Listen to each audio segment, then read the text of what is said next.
Hello everyone. आज के इस एक्सप्लेनर में हम एक ऐसे टॉपिक पर बात करने वाले हैं जो सीधे हमारी आज़ादी और समाज की नींव से जुड़ा है।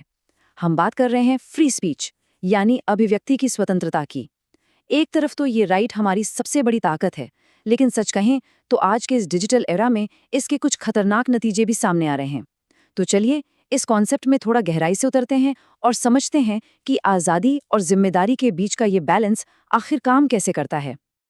आज हम मुख्य रूप से 4 चीज़ों पर फोकस करेंगे।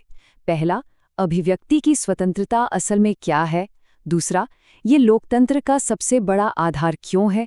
तीसरा, इसकी नैतिक और कानूनी सीमाएं क्या हैं। और आखिर में हम देखेंगे सोशल मीडिया का रोल, क्या यह हमारा मददगार है या फिर कोई भ्रामक जाल। तो चलिए सबसे पहले बात करते हैं फ्री स्पीच के बेसिक आइडिया की। आखिर इसका असली मतलब क्या है? सिंपल वर्ड्स में कहें तो फ्री स्पीच हर उस इंसान का अधिकार है जिससे वो अपने विचारों, अपनी राय और फीलिंग्स को बिल्कुल खुले तौर पर रख सके, वो भी बिना किसी डर के। इसका सीधा सा मतलब ये है कि कोई भी नागरिक सरकार की नीतियों के साथ सहमत हो सकता है, असहमत हो सकता है या बिना डरे उनकी खुलकर आलोचना भी कर सकता है। अगर कोई कानून आपको गलत लगता है तो आप पब्लिकली बिना किसी हिचकिचाहट के बता सकते हैं कि भाई इसके क्या नुकसान हो सकते हैं। अब ये जो आइडिया है ये कोई रातों रात नहीं आया। अगर इतिहास में देखें तो 17वीं और 18वीं सदी में यूरोप के एनलाइटनमेंट मूवमेंट के टाइम पर पहली बार लोगों ने खुले तौर पर बोलने की आज़ादी की जोरदार मांग उठाई थी। फिर धीरे धीरे 20वीं सदी तक आते आते दुनिया भर के डेमोक्रेटिक देशों ने इसे अपने संविधान में शामिल कर लिया। और अगर हम अपने देश भारत की बात करें तो यहाँ इसे आर्टिकल 19(1)(a) के तहत एक मौलिक अधिकार यानी फंडामेंटल राइट के रूप में अपनाया गया है। यहाँ एक बहुत ज़रूरी बात समझने वाली है। फ्री स्पीच का मतलब सिर्फ बोलना नहीं होता, ये दायरा बहुत बड़ा है। पब्लिक स्पीच और डिबेट तो इसमें आते ही हैं, लेकिन किताबें या ब्लॉग लिखना, अखबार की एडिटोरियल लिखना भी इसी का हिस्सा है। इसके अलावा आपकी कला जैसे फिल्में बनाना, पेंटिंग करना या कार्टून बनाना, ये सब भी फ्री स्पीच है। और हाँ, सबसे इम्पोर्टेंट, शांतिपूर्ण तरीके से धरना देना या रैली निकालना भी इसी अधिकार के तहत आता है।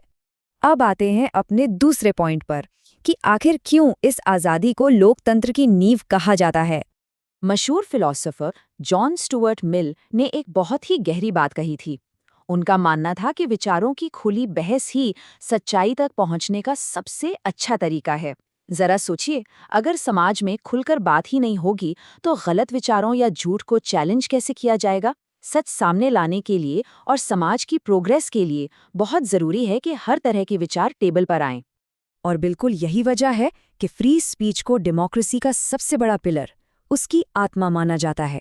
जैसे बिना मजबूत नींव के कोई बिल्डिंग नहीं टिक सकती, वैसे ही बिना फ्री स्पीच के कोई भी लोकतंत्र धड़ाम से गिर सकता है।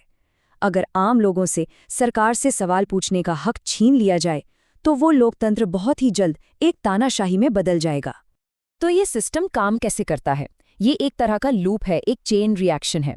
सबसे पहले नागरिक खुलकर अपनी बात रखते हैं और अपनी परेशानियां बताते हैं। फिर मीडिया और कुछ एक्टिव लोग मिलकर भ्रष्टाचार या गलत पॉलिसियों का पर्दाफाश करते हैं। इसके बाद पब्लिक प्रेशर की वजह से सरकार को पारदर्शी और जवाबदेह होना ही पड़ता है। और इसी प्रोसेस से समाज में बड़े ऐतिहासिक बदलाव आते हैं, चाहे वो महिलाओं के अधिकारों की बात हो या पर्यावरण से जुड़े आंदोलन। ये सब फ्री स्पीच की बदौलत ही मुमकिन है। लेकिन क्या ये आज़ादी अनलिमिटेड है? चलिए इसके नैतिक और कानूनी दायरों को समझते हैं। जॉन स्टुअर्ट मिल का ही एक और बहुत फेमस कॉन्सेप्ट है हार्म प्रिंसिपल, यानी नुकसान का सिद्धांत। उनका लॉजिक बहुत सीधा था। आपकी अभिव्यक्ति की आज़ादी वहाँ खत्म हो जाती है जहाँ से वो किसी दूसरे इंसान को डायरेक्ट नुकसान पहुँचाने लगे। मतलब आज़ादी के नाम पर आप किसी दूसरे की सुरक्षा, उसके सम्मान या डिग्निटी को खतरे में नहीं डाल सकते। किसी वजह से समाज में शांति बनाए रखने के लिए सरकारों ने कुछ लिमिट्स तय की हैं, कुछ लक्ष्मण रेखाएं हैं जिन्हें पार नहीं किया जा सकता, जैसे कि नेशनल सिक्योरिटी को खतरा पहुंचाना, पब्लिक ऑर्डर या शांति भंग करना, अश्लील का फैलाना, लोगों को भड़काकर दंगे या हिंसा करवाना और किसी की पर्सनल प्राइवेसी में दखल देना। फ्री स्पीच का मतलब ये बिल्कुल नहीं है कि आप देश के खिलाफ हिंसा भड़काएं या किसी की प्राइवेट जानकारी लीक कर दें। और यहीं एंट्री होती है एक बहुत ही सीरियस इशू की, हेट स्पीच। जब कोई बात या कोई भाषण किसी खास धर्म, जाति, जेंडर या कम्युनिटी के खिलाफ नफरत फैलाता है या हिंसा को बढ़ावा देता है तो वो फ्री स्पीच नहीं रहता, वो हेट स्पीच बन जाता है। यहाँ लाइन एकदम क्लियर है। एक वैलिड आलोचना करना अलग बात है और किसी को बांटने या टारगेट करने के लिए खतरनाक हमला करना एकदम अलग बात है। एक और चीज जो इस आज़ादी पर ब्रेक लगाती है वो है डिफेमेशन, यानी मानहानि। इसका सीधा सा मतलब है कि आप झूठे और बेबुनियाद आरोप लगाकर किसी की इज्जत या उसके नाम को खराब नहीं कर सकते। अपनी बात रखिए, लेकिन वो सच्चाई पर बेस होनी चाहिए। आप आज़ादी का बहाना लेकर किसी की इमेज को बर्बाद नहीं कर सकते। अब आते हैं आज के दौर के सबसे बड़े रणभूमि पर, सोशल मीडिया। ये हमारा दोस्त है या दुश्मन? सोशल मीडिया ने हमारे बोलने के तरीके को पूरी तरह से बदल दिया है। सच कहें तो इंटरनेट ने एक आम इंसान को सिर्फ एक क्लिक से पूरी दुनिया का ब्रॉडकास्टर बना दिया है। आज हर किसी के पास माइक है। बातों के पहुंचने की स्पीड और उसका दायरा अब पहले जैसा नहीं रहा, ये हमेशा के लिए बदल चुका है। लेकिन हर सिक्के के दो पहलू होते हैं। एक तरफ सोशल मीडिया एक इनेबलर यानी मददगार है, जो बहुत तेजी से जरूरी जानकारी फैलाता है, सोशल मूवमेंट्स को बूस्ट करता है और पूरी दुनिया के लोगों को एक दूसरे से जोड़ता है। लेकिन दूसरी तरफ इसका एक डार्क साइड भी है। ये फेक न्यूज़ की फैक्ट्री बन गया है, आपको एक ही तरह की सोच के इको चैम्बर में फंसा देता है और प्राइवेसी के लिए एक बहुत बड़ा खतरा है। इसे इस तरह से देखते हैं कि एक ही टूल कैसे दो बिल्कुल अलग काम कर सकता है।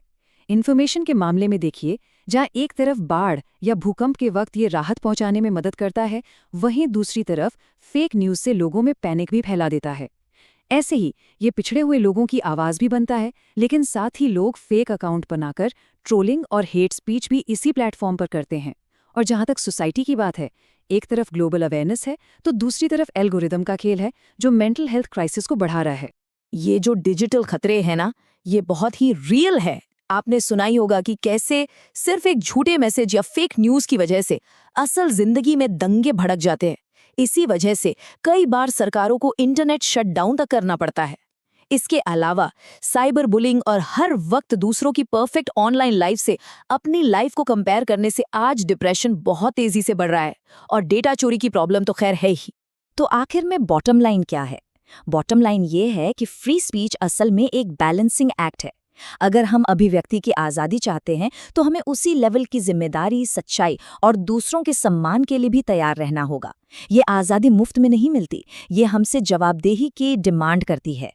जाते जाते एक सवाल छोड़कर जा रहा हूँ। जरा सोचिए, क्या आज हमारी फ्री स्पीच, हमारे बोलने की आज़ादी हमें और हमारे समाज को जोड़ रही है, या फिर ये हमें अंदर ही अंदर तोड़ रही है? इस सवाल का जवाब हमें अपनी खुद की ऑनलाइन और ऑफलाइन लाइफ में खोजना होगा। अगली बार कुछ भी फॉरवर्ड या पोस्ट करने से पहले इस पर एक बार जरूर सोचिएगा। इस एक्सप्लेनर में मेरे साथ जुड़ने के लिए बहुत बहुत शुक्रिया। ऐसे ही नई चीजें सीखते रहिए।